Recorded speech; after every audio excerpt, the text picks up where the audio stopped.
आज कुठल्या कायद्यातला कलमाची मी माहिती देणार नाही तुम्हाला. एक मूवी सजेस्ट करतोय आज, एक पिक्चर मराठीमधला. जुना पिक्चर आहे, पण तो बघितल्यावर जे मला वाटलंय, जे मला जाणवलंय की तो प्रत्येकानं बघितला पाहिजे. जीवनात ज्या फेजला असतो किंवा जशी आसक्ती असते माणसा प्रत्येक गोष्टीबद्दल त्याबद्दलचा पिक्चर आहे. एक यूट्यूबला अवेलेबल आहे तो पिक्चर. सायकल नावाचा मराठी पिक्चर आहे. ऋषिकेश जोशी आहेत, प्रियदर्शन जाधव, भाऊ कदम आहेत. त्यात भाऊ कदम आणि प्रियदर्शन जाधव चोर आहेत आणि ऋषिकेश जोशी एक भविष्यकार असतात आणि ते त्यांचं फार मोठी ख्याती असते त्या क्षेत्रामध्ये. आणि त्यांना त्यांच्या आजोबांना इंग्रजांनी दिलेली एक सायकल असते. त्या सायकलवरची सगळी स्टोरी आहे. सायकल त्यातला एक सब्जेक्ट आहे. पण ज्यावेळेस सगळी मूवी बघून होतो माणूस, ज्यावेळेस शेवटचे 10-15 मिनटं येतात त्यावेळेसचा जो सगळा सीन आहे ना, मग तुम्ही किती कठोर मनाचे असू द्या तरी तुमचा कंठ दाटून आल्याशिवाय राहणार नाही, याची मी गॅरंटी देतो. ती एका सायकलबद्दलची स्टोरी आहे. पण तो जो संदेश देऊन जातो ना शेवटचा त्याच्या, की जो अचानकपणे त्याला सगळी मिळते, ती चोरलेली सायकल सुद्धा मिळते. भाऊ कदम आणि प्रियदर्शन जाधव चोर असतात, ते त्यांची सायकल चोरतात आणि जे गावोगाव जशी फिरायला लागतात ती चोरलेली सायकल घेऊन, तर ती सायकल घेऊन सगळे त्यांना विचारायला लागतात.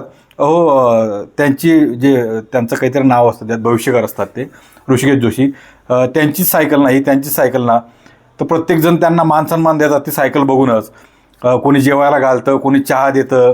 प्रत्येक गावात असं होतं. आणि ते बघून त्या चोरांचं मनसुद्धा बदलतं की अरे बापरे, कोणी व्यक्ती एवढा सुद्धा चांगला कसा का असू शकतो की त्याचं फक्त वाहन, त्याची सायकल बघून लोक त्याला मानसन्मान द्यायला लागले. त्याची सायकल आपल्यासोबत आहे म्हणून आपल्याला मानसन्मान द्यायला लागले. त्या चोरांचं मन बदलतं. ते सायकल परत देण्याचा विचार करतात, एका ठिकाणी ठेवतात आणि त्याच्यावर चिठ्ठीसुद्धा लिहितात शेवटी जाताना.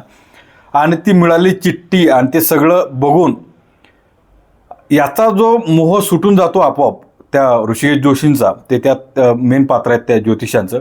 ते कोणी ज्योतिषी बघायला आले त्याला ते सांगत असतात की जे होईल ते चांगलं होईल, देव सोबत आहे, तुम्ही आसक्ती करू नका कुठल्या गोष्टीबद्दलची. आणि शेवट त्यांच्याबद्दलच ज्यावेळेस त्या गोष्टी घडतात त्यावेळेस ते त्या गोष्टींना पकडून धरतात. आणि ज्यावेळेस ही कथा संपते, त्या संपत असताना जी शेवटची 15 मिनटं आहेत ना, त्याला ती सायकल मिळते, सगळं मिळते, पण त्या सायकलबद्दलची त्याला आसक्ती राहिलेली नसते. त्याला ते वैराग्य प्राप्त झाल्यासारखं तो वागायला लागतो.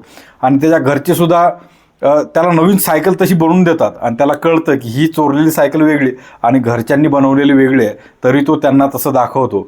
त्यांचा जिव्हाळा तो जपतो. एवढा जबरदस्त पिक्चर आहे ना. आणि एवढं तुमचा म्हणजे असं कंठ दाटून येईल ना शेवटच्या त्या 10-15 मिनटात. प्रत्येकाने आवर्जून जरूर बघा. सायकल नावाचं मूवी आहे यूट्यूबवरती, जरूर.